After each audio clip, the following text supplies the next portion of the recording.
देश में लोकसभा चुनाव खत्म हो चुके हैं। मध्य प्रदेश विधानसभा चुनाव के 6 महीने बाद ही उपचुनाव होने जा रहे हैं। दरअसल कांग्रेस से लगातार कई नेता बीजेपी में शामिल हो रहे हैं। लोकसभा चुनाव के दौरान बीजेपी ने कमलनाथ के गढ़ को फतह करने के लिए अपना पूरा जोर लगाया था। कमलनाथ के करीबी माने जाने वाले विधायक कमलेश शाह बीजेपी में शामिल हो गए थे।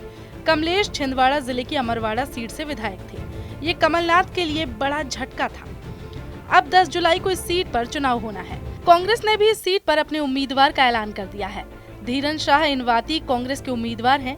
ये आंचल कुंड दरबार के सेवक सुखराम दादा के बेटे हैं।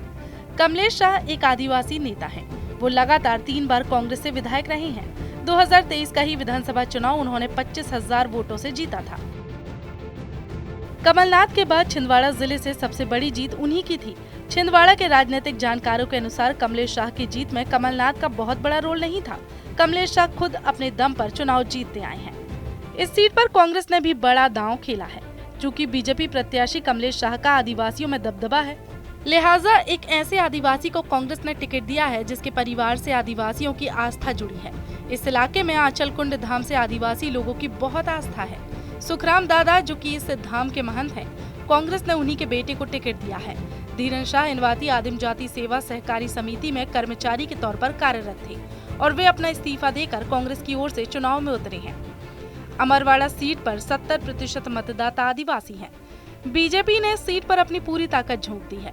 पहली बार देखने को मिल रहा है कि किसी उपचुनाव में 35 स्टार प्रचारक उतारे गए हैं। मुख्यमंत्री मोहन यादव से लेकर कैलाश विजयवर्गीय तक कई बड़े नेता अब यहाँ प्रचार करते दिखाई देंगे।